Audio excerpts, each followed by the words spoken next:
بسم اللہ الرحمن الرحیم. قال النبی صلی اللہ علیہ وسلم من تواضع للہ رفعہ اللہ. دیکھو یہ حدیث پاک ہم نے بہت مرتبہ سنی ہے کہ نبی کریم صلی اللہ علیہ وسلم کا پاک ارشاد ہے کہ جو اللہ کے لیے اپنے آپ کو جھکائے گا نا، اللہ اس کو اٹھائے گا، اللہ اس کو سر بلند کرے گا. مفتی محمود صاحب نے اپنی کتاب میں علامہ سیوطی رحمۃ اللہ علیہ کے حوالے سے حضرت عمر رضی اللہ تعالیٰ عنہ کے بارے میں لکھا ہے کہ نبی کریم صلی اللہ علیہ وسلم کی بعثت سے پہلے، جب ہمارے نبی نے نبوت کا اعلان نہیں کیا تھا، اس سے پہلے کی بات ہے کہ اونٹ چرا رہے تھے، تو دو یہودی جا رہے تھے، ان کی نظر عمر ابن خطاب رضی اللہ تعالیٰ عنہ کے اوپر پڑی. نوجوان تھے بالکل، کیونکہ جب ایمان لے آئے تو روایات میں آتا ہے کہ 27 سال کی عمر تھی، کم و بیش 27 سال کی عمر، تو اس سے پہلے کی بات ہے، بالکل نوجوان.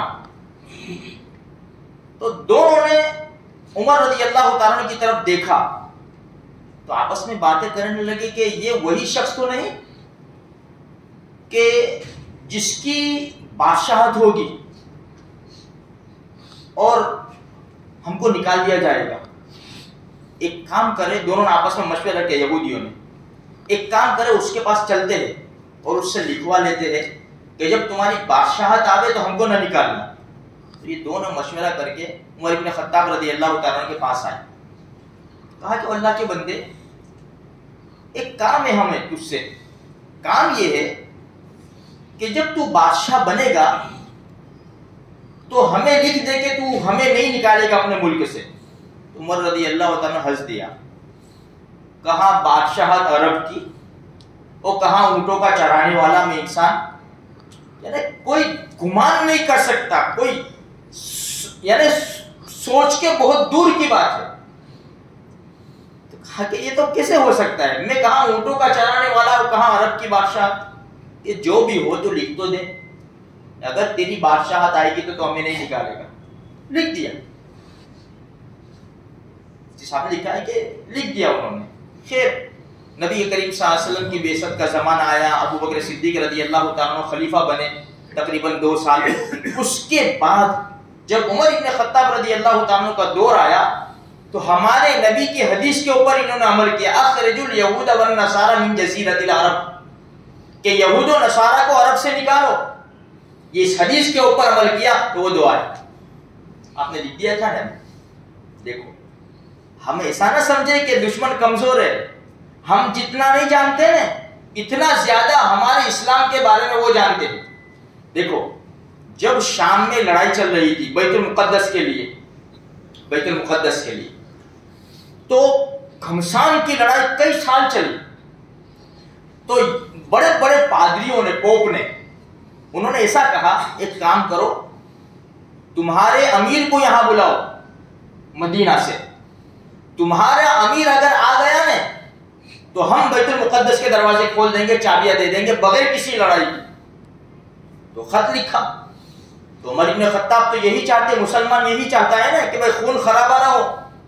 تو مدینہ منورہ سے چلے. قافلہ کتنا تھا خبر ہے؟ 2 آدمی، ایک عمر ابن خطاب اور ان کا ایک غلام، اور سواری کتنی؟ 1 اونٹ. اب وہاں سے چلے مدینہ سے، ایک منزل حضرت عمر رضی اللہ تعالیٰ سواری کے اوپر بیٹھے اور وہ نکیل پکڑ کر غلام چلتا، اور ایک منزل غلام بیٹھتا اور مسلمانوں کے امیر نکیل پکڑ کر چلتے. جب بیت المقدس میں داخل ہونے کی باری آئی نا تو اس سے پہلے ساتھیوں کو پتا چلا، سب آ گئے.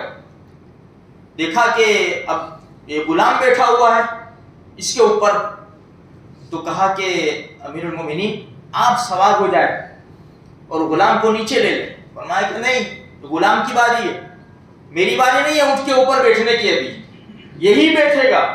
تو کہا کہ نہیں ایسا نہیں ہے، ہم یہ غلام کو دوسرے اونٹ کے اوپر سوار کر لیتے ہیں، وہ بھی اونٹ کے اوپر آ جائے گا، آپ بھی اونٹ کے اوپر آ جائیں گے. تو فرمایا کہ ایسے کبھی نہیں ہو سکتا. جب میں اونٹ کے اوپر سوار تھا یہ چل رہا تھا، اب یہ اونٹ کے اوپر سوار ہو اور میں بھی اونٹ کے اوپر سوار ہو جاؤں یہ نہیں ہو سکتا، میں چلوں گا۔ پھر انہوں نے کہا صحابہ کرام نے، ساتھیوں نے، کہ امیر المومنین آپ ایسا کریں کپڑے بدل ڈالیں۔ 14 پیون لگے ہوئے تھے کپڑوں میں، 14 ٹھگلے لگے ہوئے تھے، آپ کپڑے بدل ڈالیں، کیونکہ بڑی سپر پاور قوم ہے، بڑی زبردست حکومت ہے اور بڑے مان والے ہیں، اور امیر المومنین کا ایسا لباس وہ دیکھ کر کیا کہیں گے، تو آپ کپڑے بدل ڈالیں۔ اتنا کہنا تھا کہ غصے ہو گئے۔ کیا اس کپڑوں سے ہم ملک فتح کرتے ہیں اور اللہ کو راضی کرتے ہیں؟ کپڑے ہماری کوئی حیثیت نہیں رکھتے، ہماری مدد تو اللہ ہی کرتا ہے۔ ہم جس حال میں ہوں گے، ایمان کے اوپر ہم چلیں گے، اللہ کی مدد آئے گی۔ کپڑوں سے ہم نے ملک فتح نہیں کیے اور کپڑوں سے ہم نے اللہ کو راضی نہیں کیا، یہی کپڑے رہیں گے۔ انہوں نے دور سے دیکھا، دور سے، کہ آ رہے ہیں، غلام سوار ہے، سب اوپر چڑھ گئے تھے پوپ، بڑی اپنی اپنی کتابیں لے کر، اور ان کی کتابوں میں لکھا ہوا تھا کہ مسلمانوں کا امیر جب آئے گا نا تو اس کا غلام اونٹ کے اوپر سوار ہوگا، وہ نکیل پکڑ کے داخل ہوگا بیت المقدس کے قریب ہے، اور اس کے کپڑوں میں 14 پیوند ہوں گے۔ ان کی کتابوں میں لکھا ہوا تھا، وہ دیکھ رہے تھے کتابوں میں اور ادھر دیکھ رہے تھے۔ نشانی برابر تو ہے، نشانی برابر تو ہے، نشانی برابر تو ہے نا۔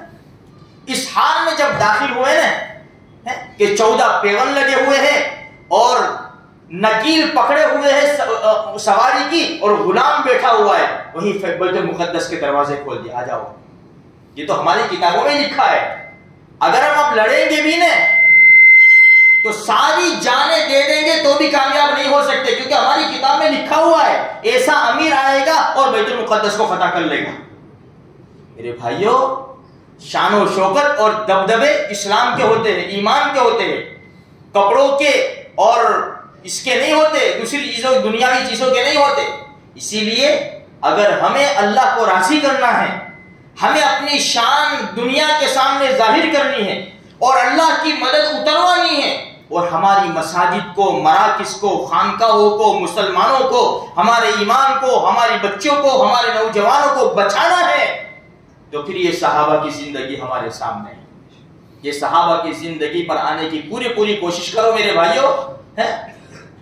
دنیا جتنی بھی دنیا آج ہمارے خلاف ہے نا، سب ہمارے پاؤں میں اللہ ڈال سکتا ہے، سب ڈال سکتا ہے، یہ اللہ کا وعدہ ہے۔ وَلَا تَهِنُوا وَلَا تَحْزَنُوا وَأَنْتُمُ الْأَعْلَوْنَ إِن كُنتُم مُؤْمِنِينَ۔ فکر نہ کرو، غم نہ کرو، تم ہی سر بلند رہو گے۔ شرط کیا ہے؟ ایمان والے بن جاؤ بس۔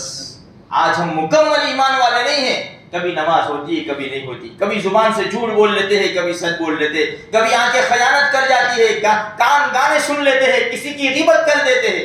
یہ ہمارے حالات ہیں۔ اپنے آپ کو تھوڑا سنوارنے کی فکر کریں گے، انشاءاللہ بہت بڑا فائدہ ہوگا، دنیا میں بھی آخرت میں بھی۔ اللہ مجھے آپ کو سارے مسلمانوں کو توفیق نصیب فرمائے۔